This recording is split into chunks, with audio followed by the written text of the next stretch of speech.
Hey guys, I'm Nubkeks and welcome to my guide for Artanis in Heroes of the Storm. This is actually quite a fun video because, as you'll see, on the enemy team we have none other than Grubby. Nubkeks. So, needless to say, all of us were super hyped to play against him, and yeah, he's in for a tough game because I feel like everyone kind of pulled together and tried their hardest in order to take him down. But let's talk about Artanis. I did have a first impressions video of Artanis out the day he came out or the day after, but I've taken a few more days, played a lot of games on Artanis, and I've definitely got a much better hold of how he used to play and what his strengths and weaknesses are. So there are a lot of misconceptions about Artanis actually. There's a lot of just incorrect information out there, so I want to clear up a lot of that in this video. One of the things that I think is really off-putting and that's making people go into Artanis and feel like, oh god, he's really weak, he's a terrible character, he's underpowered, is the people compare him to Sonya. They're like, Artanis, oh, he's the new Sonya. The reason they're comparing him to Sonya is because, well, there simply aren't many warriors like Artanis, so she's kind of the closest thing in terms of warriors. But in fact, in terms of playstyle, they're extremely different. If I was to compare him to any character, I'd say he's actually more like Thrall. For the reason that they're both melee heroes with no gap closers, very little mobility, and therefore have extremely weak early games, but are quite strong in the late game, have very good sustain that comes from attacking. They have this aggressive sustain, like they're strong late games in terms of damage. They both have teamfight winning heroics. They get shut down really hard by CC and burst damage. So I think if you go into it thinking, okay, I'm going to be playing him a little bit like Thrall, but like a less damage, more tanky Thrall, you'll be in a better place than if you go in expecting Artanis to be the new Sonya.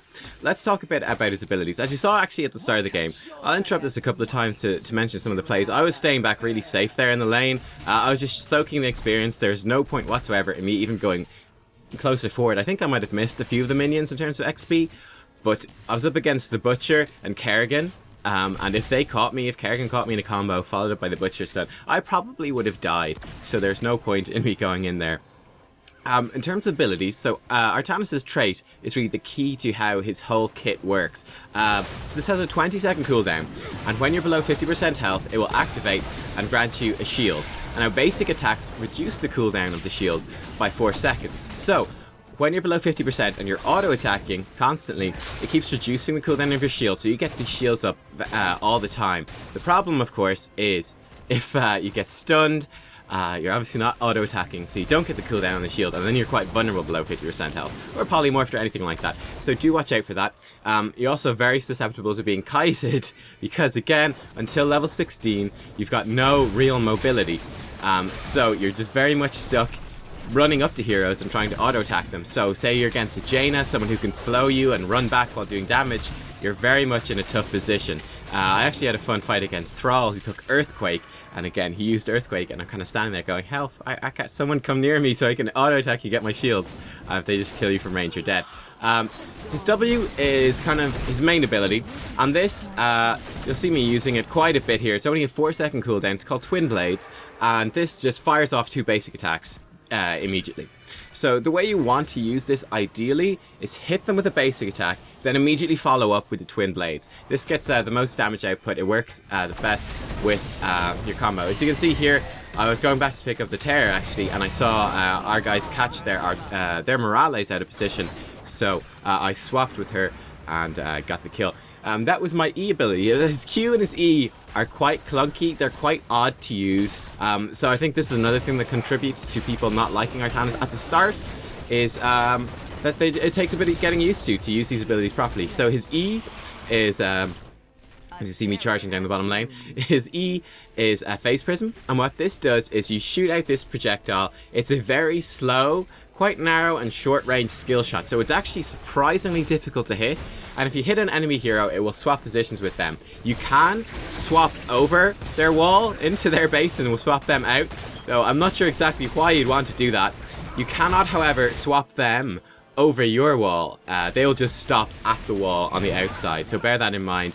I'm actually being a bit of a bully Garden Terror here, going in for the melee attacks on heroes. I catch their team out a few times in this game. They're not expecting me to hit them, I don't think. But yeah, so his E It's very tricky to land, especially in the early game. It's very difficult to land. Basically, you're kind of looking at using this mostly on heroes that are in melee range. If you're going for someone at long range, it moves so slowly, they have so much time to react. If they're moving at all, if anything happens, you're likely to miss. So this is generally an ability you use in melee range. His Q is best to think of as a defensive cooldown, not an offensive ability.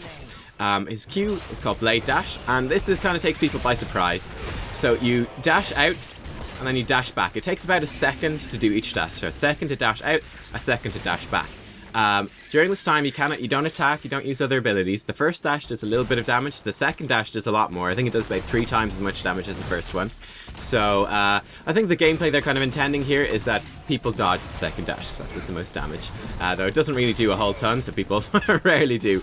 But yeah, basically you want to be using this. It's not a mobility cooldown. You have to understand that. It's basically like rooting yourself for 2 seconds. You finish in exactly the same position you were. So say I was chasing Kerrigan here. If I use Blade Dash, she'd have 2 seconds of running away. I'd end up 2 seconds here. You can see I actually overextend here. I use my Blade Dash in a bad way. So that was a bad case of using Blade Dash. I kind of wanted the Blade Dash to just distract them, get out of their way so that they wouldn't be able to hit me with an ability. Unfortunately, the Butcher, Grubby, had already targeted me with Ruthless Onslaught. So, in fact, when I dashed backwards, he was right there charging in towards me and landing the stun. So I was in a bad way. And worth noting here, actually, my teammates are in a fight. I see they're kind of low health, so I actually fired off my ultimate, which does a 4-second blind to do some damage to finish off the Butcher kill, and also to blind the Butcher and blind Raynor, just so that my teammates would hopefully survive the fight. Luckily, they had Uther picked up Divine Storm, actually, in this game, so they were actually able to finish off the Butcher. No problem, though perhaps my ultimate there kept them safe from Raynor. Okay, so that's cute. You're going to be using his defensive, and it combos very well with his talents. So we'll talk about that when we get into the talent builds. Let's talk about his ultimate. So here you can see his first ultimate, which the enemy Artanis used. This is the Purifier Beam. This is incredibly good. This does an absolutely absurd amount of damage. At level 20, this will do 3,200 damage over 8 seconds to anyone in his area. To put that into context for you, Kael'thas's Pyroblast does about 1,600 damage to its primary target, so it does half the damage that your Purifier Beam does. Nova's Triple Tap does about 2,400 damage in total with the 3 shots, though they can be blocked by structures of other heroes, so again, his Purifier Beam does a lot more. To put it also in context, we're doing about 3,400, 3,300 damage with our beam. I tried to use my dash there to dodge the terror and missed, but you will see me using this properly. You can use your dash to dodge terror and boss stuns, things like that. Also, to put this in context, 3,400 damage-ish. Kael'thas at level 20 has about 3,200 health. So, if all of it lands on Kael'thas and he does not use any defensive abilities, or he doesn't have any heals coming in, you will 100 to 0 Kael'thas with that ultimate. So it is a crazy amount of damage. And I've got a bonus clip for you here, because the level 20 talent, I think it's called Target Purified, is insanely good. Though only if you're in a situation where you can use it, of course. But what this means is when you kill a target who has your beam on them, it will automatically recast it on another target. So just pause the game here, check out that clip, just to show you how much damage this does.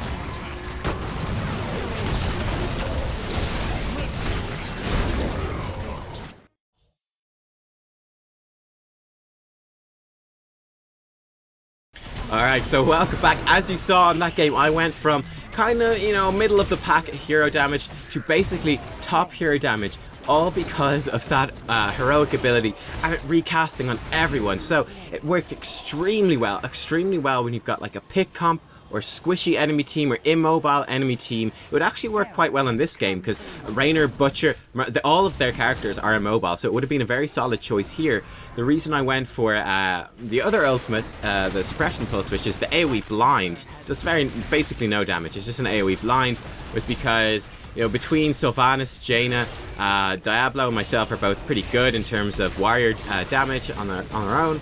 I figured, seeing as their team is very much auto-attacks with Artanis, Raynor and the Butcher, I figured that I would be best off going for the blind, just shutting down their team. Like a blinding 4 seconds on a stim-droned Butcher is extremely useful, so I went for that in this game instead of the Suppression Pulse.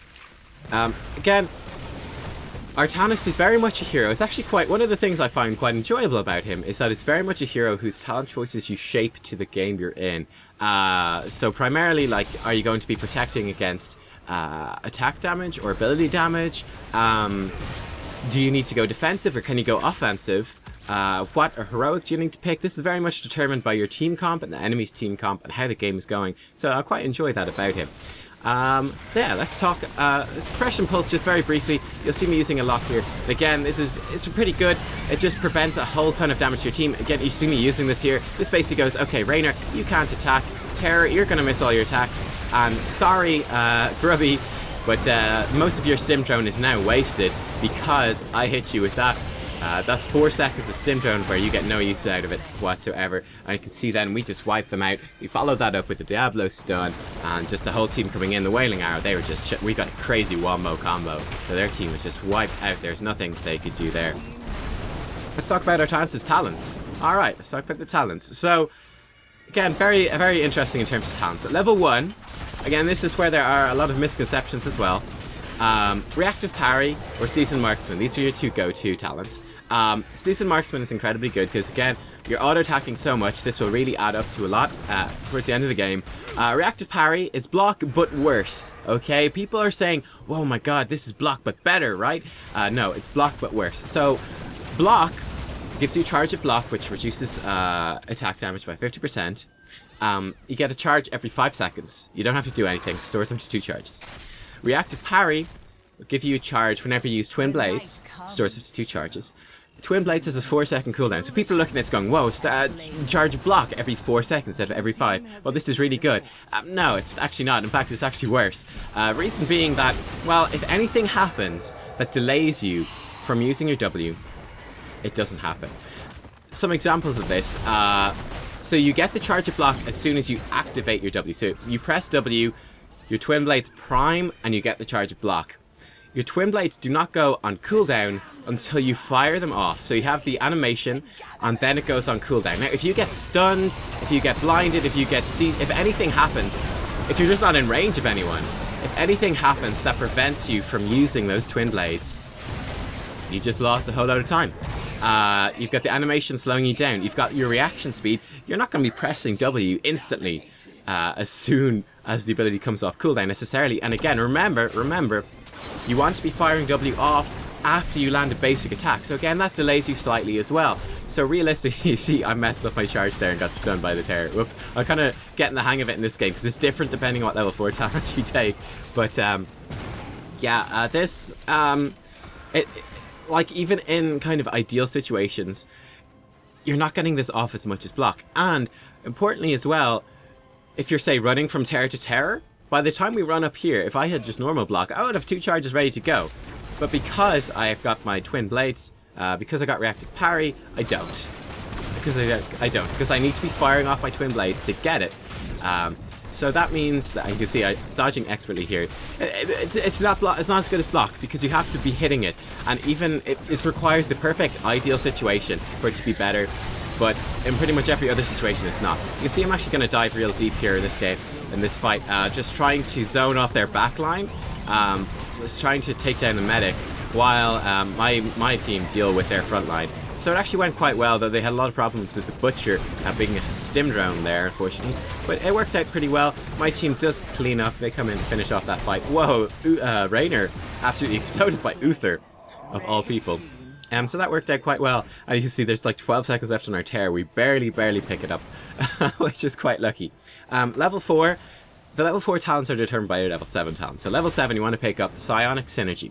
This is like your go-to. This makes your dash, your Q, lower the cooldown of your shield by 4 seconds for every single target hit. Or maybe it's 5 seconds, I forget now. But basically this is what makes your Q such a good defensive ability. So you go into the team fight, you save it usually for when you're below 50% health, and then you go, your shield is popped, you're in a bit of trouble if you've gone kind of deep. You use your Q to dash through the enemy heroes and back again, and this will refresh your shield, give you another shield ready to go, hugely increasing your survivability, especially if you're in a situation where you're simply not able to get your auto attacks off. So it's definitely a really, really good ability. This combos very well at level 4. You've got Templar Zeal, which lowers the cooldown, well, increases the cooldown speed by 75% of your Q while you're below 50% health. So again, these work together really well. While you're below 50% health, you've got a very fast cooldown on your Q, probably about 6 seconds or so, and every time you fire this off, you're basically refreshing your shield fully. So this gives you a lot of survivability that works even in situations where you're being kited, you're being CC'd, and you're not able to get those auto attacks off to refresh your shield. Level 10, you've got the choice of the Purifier Beam or Suppression Pulse. Suppression Pulse, in situations like this where your team has a lot of damage and you don't necessarily need the damage from Purifier Beam, in every other situation really, especially where your team has kind of stuns, shutdowns, lockdowns, where you can guarantee the Purifier Beam will actually land, Purifier Beam is the way to go, because as you saw, it does just the most insane amount of damage. It does about as much DPS as Artanis himself does. So Artanis fully like going ham, doing as much damage as he can, does as much damage per second as the beam does per second. So it's an extremely powerful ability. Level 13, you get got a couple of choices. You can get I think Phase Overload is what it's called. Basically this is Spell Shield but better. So it's nice, you get block but worse, Spell Shield but better. So this means that anytime your shield activates, you gain 50% reduced ability damage for 3 seconds. So it's Spell Shield every single time your shield activates. This means below 50% health, you basically become like invincible to ability damage heroes because your shield is popping so often. You almost have this constant Spell Shield. Your shield will be going off about every 3 seconds. So it's just this crazy amount of ability damage reduction, makes you extremely tanky. The ideal talent to pick at this tier, however, the one you really want to take is Triple Strike, which means your Twin Strikes hits 1 extra time. This gives you a lot of single target damage, especially if you pick up Seasoned Marksman and Nexus Blades at level 20. This will give you a lot of single target damage, so it's quite nice for that. And most importantly, this gives you an extra Twin Blade Strike, means an extra cooldown reduction on your passive, which means more shields. So again, it's kind of the choice between Phase Overload, which makes your shields reduce ability damage. So again, you choose this if they have a lot of ability damage on their team, or Twin Strikes for a bit of aggression and a bit of ability damage. In this game, you can see I actually picked up Burning Rage. You choose this for pure damage output, so it will actually do more damage, generally speaking, than Triple Strike will on the Twin Blades, because let's say again level 20, your basic attacks hit for 280 damage roughly every hit. So Twin Blades is an extra 200, Triple Strike is an extra 280 damage every 4 seconds. Burning Rage does about 50, in fact we can see right here, it does exactly 50 damage per second, so this is 200 damage every 4 seconds. So this means against a single target, Triple Strike will do more. Against 2 or more targets, Burning Rage starts doing a whole lot more. So that's why I picked up Burning Rage in this game. I felt like I was not in need of the defensive bonuses of Triple Strike, and that I was kind of diving their team quite a lot. So Burning Rage would actually help me do more damage, which is what I felt I needed in this particular game, which is why I picked this up. Level 16, this is the thing that really changes Artanis. Very much it feels like playing Artanis, your levels 1 to like 13 or even 14, 15, it feels like you're catching up to the effectiveness of a regular hero. He's very weak early game because he gets kited so easily, and when you're kited you simply don't have the defensive abilities of refreshing your cooldown on your shield. So again, you're squishier, you're weaker. He's just not a good early game hero, very, very weak. Level 16 is he gets a huge power spike. This is where things start to change, because you pick up Zealot Charge. What this does, it's quite a decent range. It makes your Twin Blades, your W, just jump you to a target when you right click on them. You can see we're actually backing away here. We went forward, they popped 2 of their heroics, so we say, alright, we're just going to run away. That's 2 of your heroics down. Now we're going to win whatever fight we get into. I think I'm going to Hearthstone back because our terror is growing. We're going to push forward now. Their heroics are down, so this should be a pretty easy fight for us. Again, they don't have their level 20s either. This is just such a good ability. It gives you, it turns you from like the lowest mobility, basically, melee hero in the game to one of the high. It brings you to kind of almost Illidan level mobility. It's insane. It's just so good.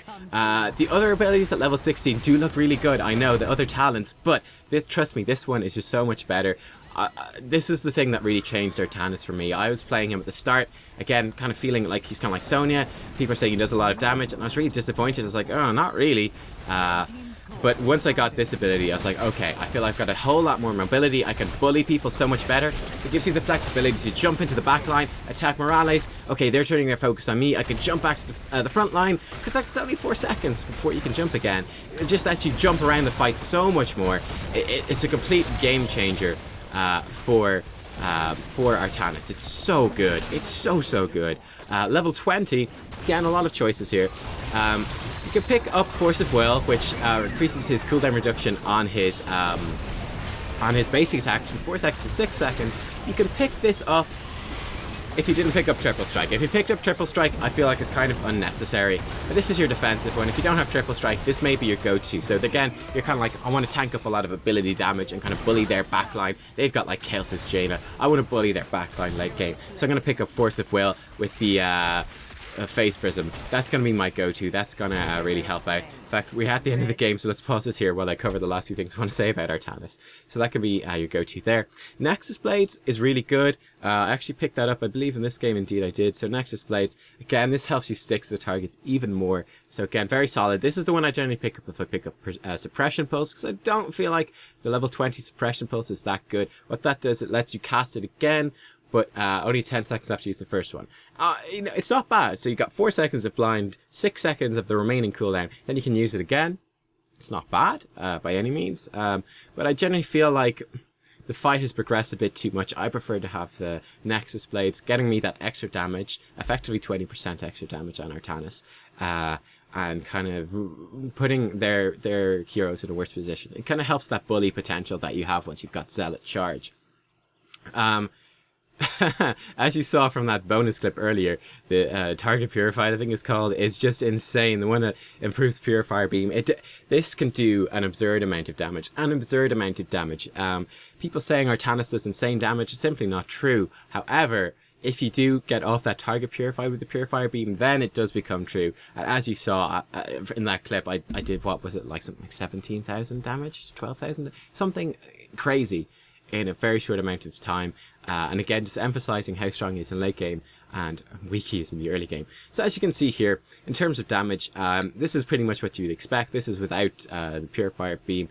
It's you know, hero damage. As you saw watching this game, I was not like being passive. I was in the fights as much as possible, and I was doing, you know, decent damage, but not insane damage. People are saying he does insane damage. He doesn't do insane damage without the Purifier Beam. That's where a lot of it comes from. He doesn't have burst damage. He gets kited. Early game he's weak, but late game he really starts to become powerful. So 38,000. You see, like Diablo did more than I did. Sylvanas and Jaina, of course, did more. I did more than Uther. You can see if you compare it to their team now, because their Artanis took the Purifier Beam. You can see he's actually quite high for his team. Morales obviously has very little, but he actually has quite a bit more. In fact, he's got a little bit more than I do, which is quite impressive considering that our team was so dominant during this game. We've got very few deaths, while they have quite a lot. So Artanis, decent damage. A lot of it comes from Purifier Beam. Don't go into the fight being like, oh, I'm just this crazy damage dude. Don't be like, you're nothing like the Butcher. You know, the Butcher auto attack is going to do so much more. Artanis, though, you play him as a bully. You're the bully in the fight, really. Especially, it all comes down to Zealot Charge. You're catching up on other heroes at the start. Late game, you suddenly become this powerhouse. You become this bully that can jump into their backline, beat them up. They have a very tough time killing you. Become very survivable. You're doing good sustained damage, like good sustained damage. It's not insane sustained damage. It's good sustained damage, and that helps you bully people off, because backline heroes, as you could see in the fight earlier when I was going up against, who's it, Raynor, Morales, and their Artanis, I was able to tank up quite a bit. I was able to bully Morales down to quite low health before they killed me, bought a lot of time for my team to deal with the Kerrigan and the Butcher, and then my team came in and mopped it up. And that really is your job. Remember, you are a warrior, you're not an assassin, okay? So a lot of your job is to tank up that damage for your team, and not go too deep, because you are vulnerable. If they focus you down, if they CC you down, you will simply die without having those auto attacks to refresh. Any final point? I do have a couple of more points. What were they? Oh no, I forgot. How unprofessional. How unprofessional. Yeah, just stay safe. Oh, actually, this is an important one. Once you pick up Zealot Charge, you unlock what I call the WE combo. So, before this point, you've got no initiation. Your initiation is like running up to them. They kind of see it coming. Once you get W, you do have initiation though, because you can pop W when you're on your mount, it doesn't dismount you. Then you can jump onto them, you do the WE combo, you jump onto them with W, you whack them, then you face prism, you swap places with them. Now they're in a lot of trouble. So, for example, I could use this on like a Jaina, and it'd be quite good. Jaina is a character that will wreck you early game. I mentioned a couple of the heroes that he combos well with, and heroes that counter him quite hard. So I feel like Artanis, I think there's a couple of interesting late game you can go full on late game and just be like super screwed early. So like full on late game, you maybe pick Abathur. Again, Abathur a bit weak early game, but quite strong late game, especially with the clones. By the way, if you're playing Abathur, I had a lot of Abathurs clone me while I was playing all these Artanis games this week. Don't clone Artanis. He's like one of the worst clone targets. He doesn't have any of these talents that make him good. So don't clone him, please. Oh my god, he's one of the worst ones. They're obviously cloning me because they're like, wow, the new hero. I want to play the new hero using my clone. Don't. He's really bad. But he's actually a very good hero to target with the Abathur hat. He's a really good one to wear it, because that attack speed increases his damage, increases his survivability. It's so good, and he's in the thick of things. He's in the fray, so he's doing a lot of damage, and the shields also help. He's a really good hat target. I also think he could work quite well with Murky. Again, Murky, another weak early game character, strong late game character. As I mean, Purifier Beam into Octograb. Who doesn't want to do that? That sounds amazing. He works well with like pick comps. I think Kerrigan, he maybe could work quite well with. Basically, Purifier Beam, again, comboing there into target Purify. Basically, teams that are designed to kind of burst individual heroes down. You can like throw the Purifier Beam on and start getting those resets. It can be really, really strong. Combos very well with Tassadar, because the shields give you a lot of that survivability while also keeping you below. So once you go below 50% health, he's basically healing you without healing you. So you're still getting your personal shield on top of the Tassadar shield. It's really strong. It makes you very, very survivable. So that's a good synergy there.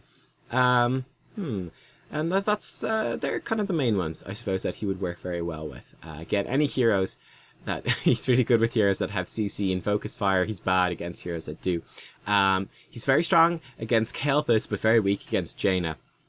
Good against Kael'thas because his power spikes, his power curve, actually kind of corresponds to Kael'thas's. And you can pick up your spell shield level 13, and you're just like, you'll wreck Kael'thas, because Kael'thas, again, no mobility. So you're able to just jump onto him with Zealot Charge, really bully Kael'thas. Kael'thas can't do damage to you, so you'll kind of tear him apart. And you're weak early game, but so is Kael'thas, so you're not in too bad a position. Jaina, on the other hand, will absolutely destroy you. She's like your worst enemy. I had great fun actually playing Jaina during this week while it was Artanis week, because she wrecks him. So she's got a whole lot of... She's really strong early game. He's really weak, so that's a disadvantage. She's got loads of slows, and you're all about running up to people and hitting them. Once you get Zealot Charge, the slows aren't too important, but level 15 to level 1, you're just screwed, because you can't get anyone to hit them, which means no damage, no survivability. You're in a bad place. She's got a lot of bursts, so she can kill you. It's just a nightmare. Jaina is a nightmare. Late game, you will beat her, but you're never going to get to that point. Their team will be so far ahead, most likely, because they've got Jaina up against you and Artanis. Your team is going to be so screwed, because you're going to be next to you, so she's going to rip you apart. They'll have a huge level lead, and they'll probably win the game before you get anywhere near to being able to contest her with your late game.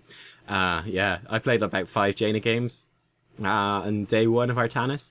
Only lost 1, and that was because there's no Artanis on the enemy team, and there was 1 in ours. It was pretty fun. You just tear him apart. Other heroes, so he's got, yeah, he just suffers against heroes with CC that can shut him down and burst you down. So just be careful. think about where you're going in the team fights. He is a difficult hero to play. You'll get better at him, and just bear in mind that you're weak in the early game, very strong in the late game. Pick up Zealot Charge. This just changes the game for you, and you should be fine. I think he's actually a pretty good hero, especially with the Purifier Beam, Target Purify. Like, if you're in a comp that can pull that off, it's just insane. As you saw, you can win a game. Like, with just you don't even have to do anything. You just pick the right hero and say, I want it on that hero. And then just watch as the game is won. It's ridiculous. But I hope you guys enjoy Artanis. I presume most of you will be getting access to him in the next couple of days when he comes out. For everyone, this is the Legacy of the Void pre-order stage. So anyway, hope you guys have enjoyed this video. You're not subscribe if you are having a fantastic day. I've got lots of other guides for other heroes if you want to check them out. And some Heroes of the Storm just playing and giving tips and advice and gameplay and stuff as well too. Thanks to Grubby, who is a good enemy. This good enemy did not have a good game, but team comps. What can you do? But I'll see you guys next time. Bye bye. Nubkeks.